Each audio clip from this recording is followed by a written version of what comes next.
Special memory మీరు ఎప్పటికీ మర్చిపోలేంది తండేలతో? ప్రే ప్రేమగా అనేది స్వయం అనుభవం అండి, నా ప్రేమ కదా అది. ఓకే, ఇంకా లీడర్షిప్ క్వాలిటీ అనేది ఈయన దగ్గర నుంచి అండి. ఓకే, అరవింద్ గారి దగ్గర నుంచి అయిపోయింది కదా. చాలా సింపుల్ గా చెప్పి తప్పించుకున్నారు. బట్ సక్సెస్ ఆ తర్వాత ఇంకొక మాట అండి, నేను మర్చిపోతాను. అంటే ఈ సినిమాకి క్రియేటివ్గా టెక్నీషియన్స్ ఎంత ఇంపార్టెంట్, ఇంత క్వాలిటీగా రావడానికి, ఇంతే క్వాలిటీ ఉన్న సినిమా జనాల్లోకి తీసుకెళ్ళడానికి మాకు వంశీ శేఖర్ వాళ్ళిద్దరికి నీకు ఒక ప్రైమ్ టెక్నీషియన్ పొజిషన్ ఇస్తానండి. నేనైతే పర్సనల్లీ నాకు చాలా చాలా చాలా ఈ సినిమాకి ఎంత ఉపయోగపడ్డారంటే అంత ఉపయోగపడ్డారు. Vamsi Shekar, thank you very much. And ఇంకొక క్యూరియాసిటీ ఏంటంటే ఈ సినిమాతో ఇంకో నేషనల్ అవార్డు కొట్టబోతున్నారు అని అనుకోవచ్చా మేము? మీ కాన్ఫిడెన్స్ ఎలా ఉంది? మీ కాన్ఫిడెన్స్ తెలుసుకోవాలని. అంటే నా మీద నాకున్న కాన్ఫిడెన్స్ అన్నా నా మీద అరవింద్ గారికి ఉన్న కాన్ఫిడెన్స్ ఎక్కువ అండి. సార్ ప్రతిదీ మీతోనే రిలేట్ చేసి మెల్లగా మీ దగ్గరికి వేసేస్తున్నారు. కాదు, నేను నిజంగానండి ఈ సినిమా చూసిన తర్వాత ఫస్ట్ డే నాకు వస్తున్న కాల్స్ లో ఆవేశంగా చెప్పేస్తున్నారు, ఈ సినిమాకి వచ్చేస్తుంది, ప్రొడ్యూసర్కి వచ్చేస్తుంది, హీరోయిన్కి వస్తుంది, హీరోకి వస్తుంది, అలా చెప్తున్నారండి. సీరియస్లీ అంటే వాళ్ళు అంటే అర్థం చేసుకోగలం వాళ్ళకి ఎంత నచ్చిందో. సో బేసిక్గా ఏదో క్యాజువల్గా ఉంటుందేమో కానీ డైలాగ్ ముందు అవార్డు అనేది ఒక సంవత్సరం 2 సంవత్సరాలు వస్తాయండి. దానికన్నా ముందు ఈ జనాల నుంచి వచ్చిన రివార్డ్స్ ఉన్నాయి చూడండి, అవి చాలా సంతోషంగా ఉన్నాయండి. అది చాలు, మా మనసులు మళ్ళీ దోచేసుకున్నారు ఆ ఒక్క మాటతో. సో ఇంకా నెక్స్ట్ క్వశ్చన్స్ అడిగే కంటే ముందు మా ఫోటోగ్రఫర్స్ వెయిట్ చేస్తున్నారు కాబట్టి దయచేసి మీ 5గురిని కూడా ముందుకు రావాల్సిందిగా రిక్వెస్ట్ చేస్తున్నాం అండి for a group picture.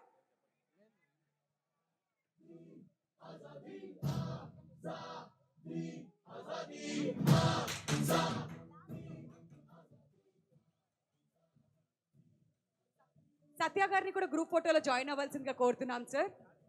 Karthik గారిని కూడా, రైటర్ కార్తిక్ గారిని కూడా గ్రూప్ ఫోటోలో జాయిన్ అవ్వాల్సిందిగా కోరుతున్నాం.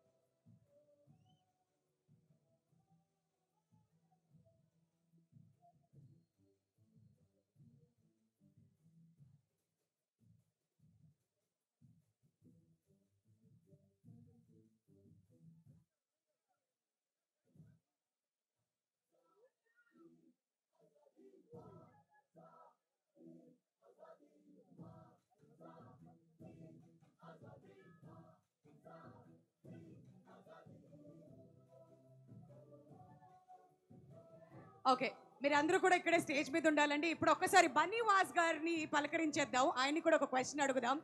వాస్ గారు, హీరో హీరోయిన్ కెమిస్ట్రీ మేమందరం ఆడియన్స్గా థియేటర్లో చూస్తూ బాగా ఎంజాయ్ చేసాం. యాజ్ ప్రొడ్యూసర్గా మీరు చూసినప్పుడు ఆల్రెడీ కాంబినేషన్ లవ్ స్టోరీలో చూసాం, అండ్ ఇప్పుడు తండేల్లో మీ ఫీలింగ్స్ మాతో పంచుకోవాల్సిందిగా రిక్వెస్ట్ చేస్తున్నాం అండి. Can you pass the mic please? ఏం లేదండి, సాయి పల్లవి గారు అండ్ నాగ చైతన్య గారు వాళ్ళ కెమిస్ట్రీ అయితే లవ్ స్టోరీ దగ్గర నుంచి చూస్తూ వస్తున్నాము. అంటే నాకు తెలిసి ఈ మధ్యలో ద బెస్ట్ పేర్ వాళ్ళిద్దరు స్క్రీన్ మీద ఉన్నారంటే అలాగా స్క్రీన్ అలా లాక్ చేసేస్తున్నారు వాళ్ళిద్దరు. నాకు తెలిసి ఇంత హిట్ పేరు ఈ మధ్యలో ఎక్కడ ఈ మధ్యకాలంలో అయితే చూడలేదు. నిజంగా వాళ్ళిద్దరికీ కూడా కిడోస్. అండ్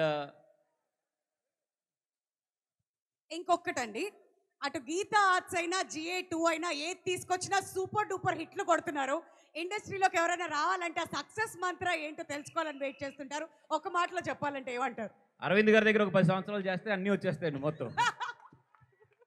దానికి పెద్ద మంత్రం ఏం లేదు. అంటే ఆయనే వికీపీడియా అంటారనమాట. అర్థమైపోయింది, ఆ సక్సెస్ మంత్రాస్ మొత్తం అక్కడ ఆయన చూసి నేర్చేస్తారు. వికీపీడియా, గూగుల్, అన్ని స్పిన్ అన్ని మొత్తం. All right, thank you so much Vas garu. Many congratulations to you once again. ఇప్పుడు అరవింద్ గారి దగ్గరికి వెళ్దాం. ఇంత మాట్లాడుతూ ఉన్నాం కాబట్టి అరవింద్ గారు, చైతన్య గారికి హిట్ ఇచ్చారు, అఖిల్ గారికి హిట్ ఇచ్చారు. ఇప్పుడు నెక్స్ట్ కింగ్ నాగార్జున గారితో ఏదైనా మాస్ యాక్షన్ రొమాంటిక్ సినిమా ఏదైనా చేసే ఆలోచన ఉందా త్వరలో? ఎగ్జాక్ట్గా మీరు చెప్పినట్టు కాదు కానీ ఇంకొక మంచి కథ తయారవుతుంది, కానీ వారితో ఉంటుందండి. ఓకే, ఇంకో క్వశ్చన్ ఏంటంటే ఈ సినిమాతో సూపర్ డూపర్ హిట్ కొట్టేసి బోల్డ్ అంత ప్రాఫిట్ ఉంది కదా, మీ ప్రాఫిట్ ఈ సినిమా యూనిట్ లో ఎవరితోనైనా షేర్ చేసుకోవాలంటే ఎవరితో షేర్ చేసుకుంటారు? వాసుతో. సార్ నేను ఇంకా ప్రశ్న పూర్తి చేయలేదు సార్, తప్పించేసుకున్నారు. వాసు గారు తప్పించి ఇంకెవరితోనన్నా ఆ ప్రాఫిట్ షేర్ చేసుకోవాలంటే ఎవరికి ఇస్తారు ఆ ప్రాఫిట్? మా అబ్బాయిలకండి. పల్లవి ఏదైనా చెప్పాలనుకుంటే చెప్పండి. ఆ ప్రాఫిట్ తో ఇంకొక మంచి ఫిల్మ్ చేస్తారు అతను. వావ్, కరెక్టే కదా? అంతే అంతే, ఇంకా దాని తర్వాత క్వశ్చన్స్ ఏం లేవు, చంపేశారు. కాదు, ఇంకొకటి మీరు గమనిస్తే ఇందాక ఇవిడ మాట్లాడినప్పుడు మీరు ప్రాపర్గా గమనిస్తే చూసినప్పుడు చేసినప్పుడు అని వస్తుంది చూడండి ఆవిడకి. శ్రీకాకుళం నీళ్ళు పడ్డాయండి. అది నీళ్ళు పడ్డం కాదండి, అది ఇవి ఇన్వాల్వ్మెంట్. అయిపోయింది, అంతా అయిపోయింది. బట్ పల్లవి గారు, మీ క్వశ్చన్ ఏంటంటే ఒక సన్ స్క్రీన్ తో వెళ్ళి సినిమా మొత్తం చేశారంటే అసలు ఏం జరిగింది? Tell us about your favorite moments from Thandel. మీ ఫేవరెట్ మూమెంట్స్ ఆఫ్ తండేల్ మాతో ఏమైనా పంచుకోవాలనుకుంటున్నారా?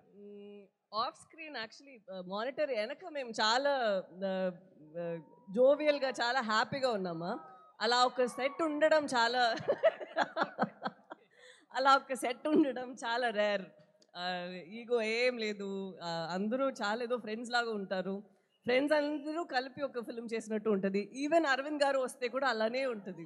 దర్ ఇస్ అబ్సల్యూట్లీ ఒక ఫీలింగే లేదు మనం చాలా సీరియస్గా ఏదో టెన్షన్తో ఉన్నాము. ఎందుకంటే మన డైరెక్టర్కి ఉన్నారు కదా, చాలా కూల్గా, ఎంత ఒక పెద్ద విషయం ఇదేంటి ఏంటి ఇలా అయిపోయింది అంటే కూడా తను చాలా కామ్గా ఉండి ఒక సొల్యూషన్ ఇస్తారు.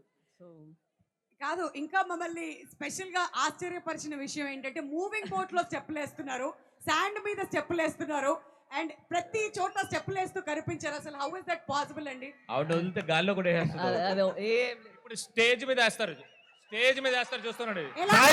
ఒక్కసారి అడుగుదాం అందరూ. ఒకసారి చూడండి స్టేజ్ మీద శ్రీకాకుళం నేల మీద సాయి పల్లవి గారి స్టెప్ ఒక్కసారి. ఇలా చెప్పియే నన్ను ఆ నెల మీద ఆ నీళ్ళ మీద అన్ని చేపించారు. కాదండి, కమ్ హియర్. కాకపోతే మీరు డాన్స్ చేస్తే మా వాళ్ళంతా ఇప్పుడు గాల్లోకి వెళ్ళడానికి రెడీగా ఉన్నారు కాబట్టి మీరు అందరూ ఓ అరిస్తే ఆవిడ చేస్తుంది. రెడీ కాదు, ఇంకొంచెం